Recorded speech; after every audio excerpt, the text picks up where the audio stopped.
Give this video a like in the next 5 seconds or an entitled parent will ruin your day tomorrow. You don't want that.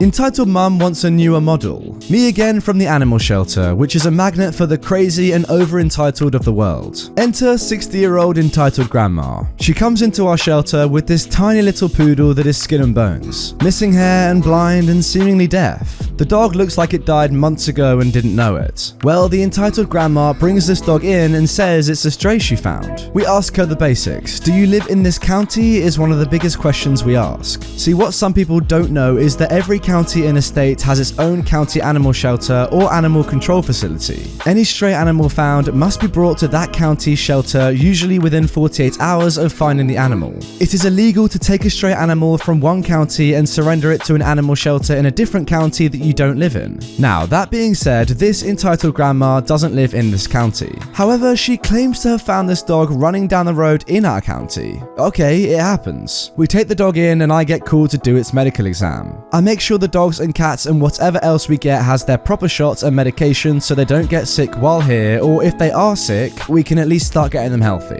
This requires a lot of wrestling with big animals that can kill me if they timed it just right, who don't want to take their pill or get a shot. So I take the little poodle into the back, and the first thing I do is scan any animal coming in for a microchip. The chip comes up instantly. I research the chip, and sure enough, it's from the next county over that the entitled grandma lives in. It's registered to that county's animal control. This is a red flag for me. This tells me it's her dog. However, I follow through and contact the next county's animal control. They pull up the chip number and give me the owner's name, address, and phone number. It's not the entitled grandma. Okay, I think to myself, well, I've been wrong before. I call the owner on the chip. The owner isn't the entitled grandma, but it turns out the owner is the entitled grandma's daughter. Hello, is this the entitled grandma's daughter? Yes, who is this? Yeah, I'm me from County Animal Shelter. Are you missing a small elderly poodle? No, I got a poodle for my mother, EG, as a present back in 2016. Did it get lost? No, your mother brought it in and told us it was a stray she found. She falsified information on a government form and abandoned her animal.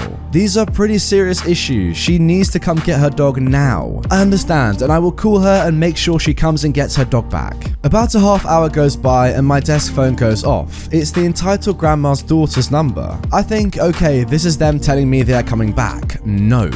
County Animal Shelter, this is me speaking. The entitled grandma's daughter sounds very frustrated. Yes, this is I calling back.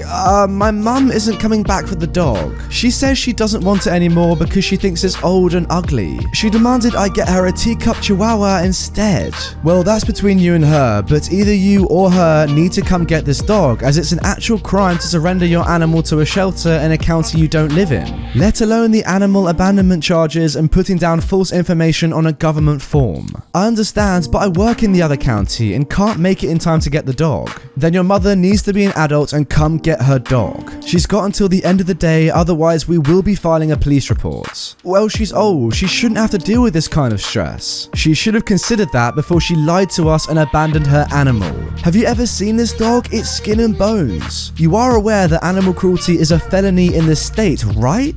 Oh, fine. I'll come get the dang dog. We close at these hours. She hangs up. I go to lunch. I doubt I will see her or the mother, but I'm true to my word. If they don't get here by the end of the day, they're going to be dealing with the police instead of us. Edit. Quick update. With 3 minutes left to go till we close and no entitled grandma or her daughter in sight, this will now become a police matter. I gave the entitled grandma plenty of time to get here. Now they can deal with the felony charges. Holy heck, what a start to the video. Oh my goodness me, I imagine a lot of you watching right now have dogs of your own. How do you feel about this story? Comment down below. Oh jeez. All I'll say is that it sounds like the dog is a lot better off with you guys than her anyway. Please just keep the dog at your shelter and don't even give it back to these entitled people even if they do show up. If the cops are there when they arrive, absolutely perfect. I just don't really know how you keep your temper with people like that. If that was me and someone was literally abandoning their dog illegally, I don't know what I would do. Moving on to our second story. Entitled mum demands my toddler give up his toys because her husband husband might be a higher rank than mine. It's snowing where I live, a lot more than what we're used to getting. We live in a military town. The schools and most other businesses follow the base's lead when it comes to weather-related closures. The base is essential personnel only right now, so I got the day off. I assume OP is talking about the military base. I live across the street from the base housing. My husband and I decided to buy our own house instead of living there, but we're still close enough to utilize their parks. Now to the story. The base housing has a little park every block or less. Honestly, a ridiculous amount of parks. We normally just go to the one closest to our house, but since it has been snowing, we decided to go to one further away because it had better hills. My oldest, 4 years old, was bundled up tight and using his sled down the hill, then hiking back up. At one point in time, he got distracted and left the sled, at which point another child jumped on it and was playing with it. That's fine. My son decided he wanted to hike back up and went to get his sled. Now, it's important to know that I'm wearing my youngest, who's 3 months old, and because of that, it's unsafe for me to go down the hill in case I fall. I couldn't hear what my oldest was saying to the other child, but eventually he got his sled back and was dragging it up the hill. Enter entitled mum. My son is up the hill now and walking towards me to push him down when he is stopped by the entitled mum. The entitled mother reaches for the sled and my son very audibly says, "No, I use my words." We're teaching him to use his words instead of hitting when he is frustrated. The entitled mum reaches for the sled again as I'm walking up. "Excuse me, can I help you?" "Is this your child?" "Yes, he is. Again, can I help you?" "Your child stole this from mine. I watched him." "That is his sled. I bought it in this town last Christmas. Your child was playing with it for a while, then mine wanted it back." "No, my child was playing with the sled and yours took it." "I watched everything that happened. Yes, your child was playing with my son's sled. Then my son used his words and took it back." "I've never seen you before. Are you even supposed to be here? You know this park is restricted, right? This is military only." I'm well within my rights to utilize this park. I grab my son with the sled and go to walk away. But that would be too easy, right? The entitled mum grabs the sled from my son's hand and turns around. "Excuse me, you female dog? Do not take things from my child. Who do you think you are? What did you just say to me?" "Give him the sled back. I'm not playing right now." "Do you even know who I am? My husband is this rank. You can't speak to me that way." "Congratulations, your husband's rank has absolutely nothing to do with you stealing from my child." I yanked the sled back, picked up my toddler, keep in mind I'm still wearing my youngest, and went to walk away. The entitled mum grabbed for the sled again, causing me to lose my footing. Thank God I didn't fall because I probably would have had her head. "Look, you effing idiot, your husband has nothing to do with my husband's career, but your actions have everything to do with his. Keep this trash up and I will get the MPs involved. Touch me, either of my children or the sled again and I'll put you on your butt. I'm not playing this game anymore. What you just did put both my children in danger. Walk the frick away." "You're threatening me and cussing in front of my child? Who do you think you are? I will report this. I've never even seen you here before. You don't belong here." "You've never seen me because I work for a living. I don't give a dang about what your kid hears. I'm walking away. Touch me again and I will not hesitate to hurt you." The entitled mum was yelling more as I walked away, then proceeded to glare at us until my son got cold and we went to walk back. I've heard of these types of people, but I can't believe I encountered one in the wild. I've dealt with my fair share of entitled parents, but trying to steal from a 4-year-old? Endangering a 3-month-old? That's a new low for me.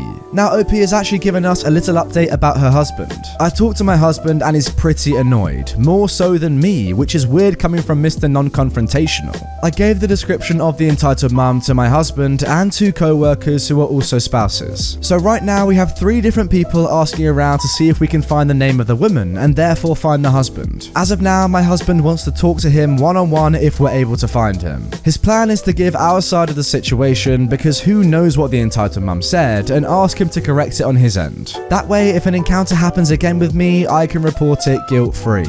Yo, screw reporting it guilt-free, report her right now. Oh, but then of course you need her name. Okay, so you need to find her name as quickly as you can so that she can get some justice. Like, this woman is insane. I'm glad nothing happened to your kids. Your older one actually sounds really sweet and well behaved. Now, I was about to say, I wonder what your husband's rank is compared to the entitled mum's husband, but OP has actually left another update as well. A lot of people were asking their rank. They're both an E5. That's part of what puzzles me. This lady's husband might be an instructor, but he isn't a chief, an officer, or even related to my husband's job. Oh my goodness me, that just makes this entitled mum even worse. Imagine saying, do you even know who I am? My husband is this rank, you can't speak to me that way. And then the person you're speaking to say, what rank is he? Oh yeah, the exact same one as my husband. Like, come on, that doesn't really work. Anyway guys, that is gonna do it for this episode of r/entitled parents on my channel. I really hope you have enjoyed it. If you did, don't forget to drop this video a like. As I said, you don't want to run into any entitled parents yourself. Also, comment your opinions down below, especially on the dog one. That was a terrible story. Finally, make sure you are subscribed to my channel for daily Reddit content if you are new around here. On that note, if you think you might have missed any of my entitled parents videos, there are about 180 now. Feel free to click the playlist on screen and binge through them all at your leisure. With that all being said, I will see you guys tomorrow with a brand new upload on my channel.